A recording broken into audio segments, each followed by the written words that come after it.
motions govern the tides and the falling of fruit here on Earth. It was a fantastic unification of our picture of nature. Gravity was the first force to be understood scientifically, though 3 more would eventually follow. And although Newton discovered his law of gravity more than 300 years ago, his equations describing this force make such accurate predictions that we still make use of them today. In fact, scientists needed nothing more than Newton's equations to plot the course of a rocket that landed men on the moon. Yet, there was a problem. While his laws described the strength of gravity with great accuracy, Newton was harboring an embarrassing secret. He had no idea how gravity actually works.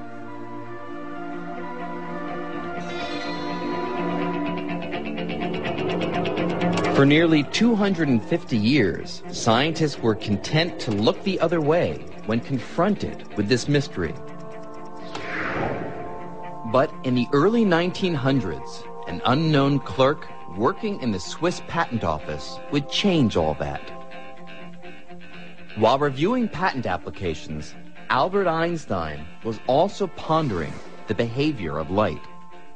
And little did Einstein know that his musings on light would lead him to solve Newton's mystery of what gravity is. At the age of 26, Einstein made a startling discovery: that the velocity of light is a kind of cosmic speed limit, a speed that nothing in the universe can exceed. But no sooner had the young Einstein published this idea than he found himself squaring off with the father of gravity.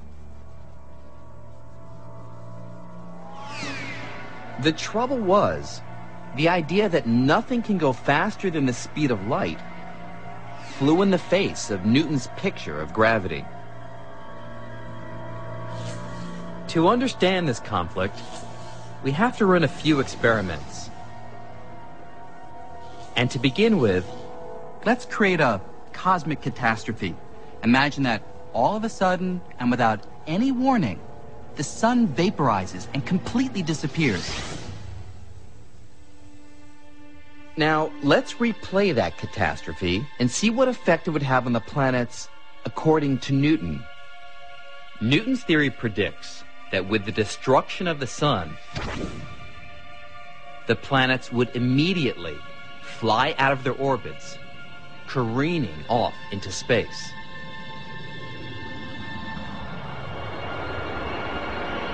In other words, Newton thought that gravity was a force that acts instantaneously across any distance, and so we would immediately feel the effect of the sun's destruction. But Einstein saw a big problem with Newton's theory. A problem that arose from his work with light. Einstein knew light doesn't travel instantaneously. In fact, it takes 8 minutes for the sun's rays to travel the 93 million miles to the Earth. And since he had shown that nothing, not even gravity, can travel faster than light, how could the Earth be released from orbit before the darkness resulting from the sun's disappearance reached our eyes?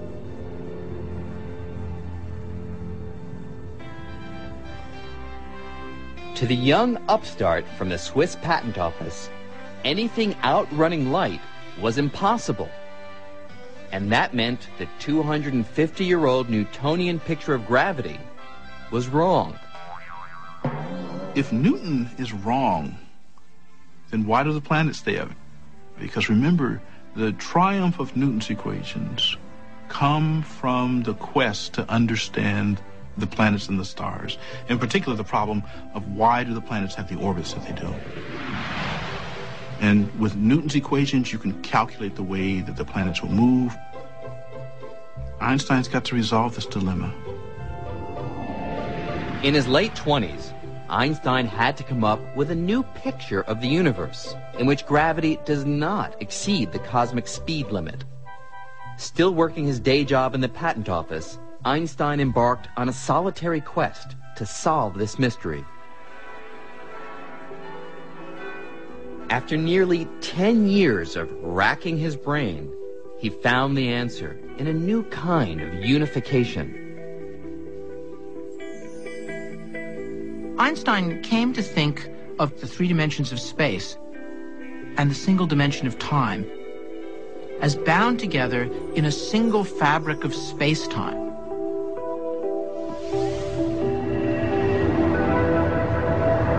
It was his hope that by understanding the geometry of this four-dimensional fabric of space-time, that he could simply talk about things moving along surfaces in this space-time fabric. Like the surface of a trampoline, this unified fabric is warped and stretched by heavy objects like planets and stars. And it's this warping or curving of space-time that creates what we feel as gravity. A planet like the Earth is kept in orbit not because the sun reaches out and instantaneously grabs hold of it, as in Newton's theory, but simply because it follows curves in the spatial fabric caused by the sun's presence. So, with this new understanding of gravity, let's rerun the cosmic catastrophe. Let's see what happens now If the sun disappears. The gravitational disturbance that results will form a wave that travels across the spatial fabric in much the same way that a pebble dropped into a pond makes ripples that travel across the surface of the water. So we wouldn't feel a change in our orbit around the sun until this wave reached the Earth. What's more, Einstein calculated that these ripples of gravity travel at exactly the speed of light. And so, with this new approach, Einstein resolved the conflict with Newton over how fast gravity travels.